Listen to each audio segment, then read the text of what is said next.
What is going on, guys? Noah Brewer back here again with another video. Finally back to uploading regularly. Gonna try to push for 2 videos a week. I don't know if I can do one a week, one every single day anymore because my schedule is just way too busy. But today I'm gonna be talking about the 5 biggest secrets to finding a winning product. And these are things that people don't really talk about, but these are things that you have to implement them if you wanna find a winning product like in the next month or 2. The first piece of advice that I always give people is you need to suffocate yourself in this thing called dropshipping. You need to completely indulge your environment. You need to join every Facebook group. You need to follow every Instagram page, like literally everything that you can do to seriously surround yourself with as much dropshipping content, as much other stores. You should be checking your ads every single day, and not your ads, but other people's ads. Like, you should set up your Facebook profile so that you can see other people's ads on a regular basis. And the main reason why you want to do this is because if you're not completely indulged in this dropshipping, then you're not going to completely know what's going on. And one of the main reasons that you want to do this is literally because you need to know what's hot now, and you need to know what was already hot 6 months ago. I see so many new people coming into this game trying to test products that worked, a year ago, and they're pretty much dead now. And I've tested a ton of them, and they just don't work anymore. And it's very simple stuff, but these people don't know what they don't know. So you need to be actively trying to figure out things that you don't yet know in terms of, what's hot right now. And you need to start this. You need to start doing this as soon as possible, because if you know what's hot now, then 3 months from now, you'll know what was hot 3 months ago.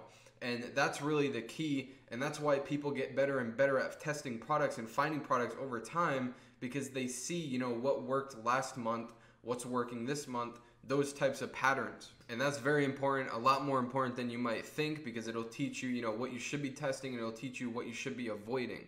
All right, so that brings us into number 2, and I encourage people to think like a pioneer and not 100% like a copycat, especially if you mix the 2 strategies. This is really good, right? Like, I'm going to be talking about the pioneer strategy a lot on my channel in the upcoming weeks. But if you're using the copycat strategy, but you pioneer the description, like you put a lot of effort into the description, and you make custom content and all that good stuff, it could still work really well. Like, I've seen people mix the different strategies together, mix and match. I always encourage people, stick to the pioneer, because look, I've had success with the copycat strategy, where you see somebody else doing good with a product, and then you upload it to your store and you test it because somebody else is doing good. I've seen success with it. I've failed with it. I've made money with it. I've lost money with it. All those things. But I've also, made money with the pioneer strategy. And I've also, I've been through a lot of stores just doing it and found a lot of winning products with both strategies. And I would choose the pioneer strategy every single time.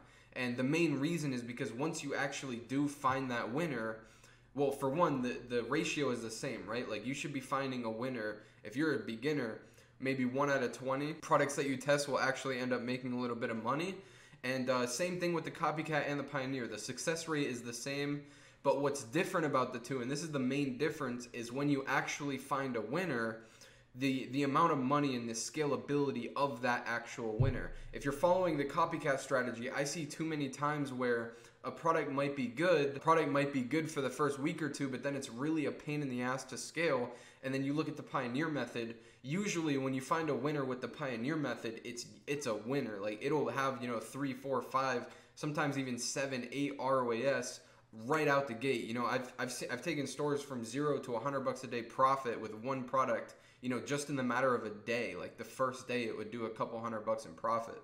So this is why I follow the pioneer strategy, and I always encourage others to do the same. The next one, and it kind of has the same reason, is I really prefer to test products that have a $30 margin and up. This is the same exact reason, because when you do find a winner, it's just easier and quicker to make more money.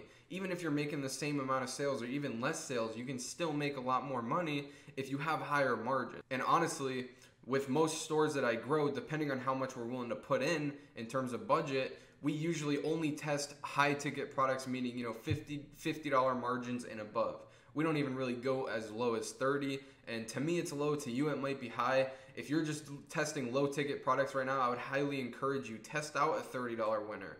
Test out a $30 margin product. See how it does. Test out a $50 margin product. Test out a $70. See how far you can push it, because I promise you, once you go high ticket, you will never go back. And number 4, the secret on finding a winning product, listen, make your own content. I have a video editor that makes videos for me. I don't steal other people's videos. This is like the most basic thing, but it sounds, it sounds really basic, but it's actually something that most people don't think about. And it is actually very important to create your own videos. And I don't mean ordering the product and shipping it in. Not right now, at least. You can still get away with, finding YouTube videos and then basically just cutting and pasting them together and adding text to it and making like your own little montage.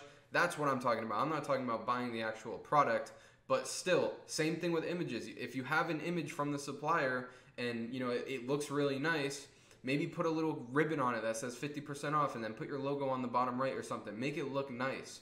And this is like the biggest difference. This is the thing that made the biggest difference, last December for me, maybe like 4 or 5 months ago, because I stopped stealing content and I started creating my own. At least I started hiring somebody to create it for me. But yeah, this is really important. I would definitely encourage you to start doing this for every product that you test. And this goes with product descriptions as well. Just stop copying other people. Create your own product descriptions. And I have great videos on this channel to teach you how to do that. And the 5th thing that is the most important thing, you need to pay attention to your results while you're testing products. For example, let's say you test 10 products and you've made 1 sale, out of those 10 products, and you still don't have a winner. If you're testing 10 products, you shouldn't only make 1 sale. The products that you're testing should pop a sale here and there, even if they're not complete winners. Okay, if that's happening to you, what you should do is ditch the pixel and add in a new one, or just ditch the whole ad account, or create a new store. Try to switch something up so that it's like you're starting from scratch. Because in my experience, if you're gonna test 10 products, you might not have a winner, but I'd say like at least 2 or 3 of them will make a sale here and there. You know what I mean? So my point is, if it's doing really bad, take a step back and try to ask yourself why. Could it be the pixel? It's probably the pixel. Could it be the ad account? It's usually not the ad account, but I just make a new one anyways for organization purposes. Is it your store? Like, did you forget to put free shipping? Like, did you double check everything? But like, let's say you test 10 products and you have 3 to 4 sales. Usually when that happens, it's just a matter, like your pixel's optimizing good, everything's fine.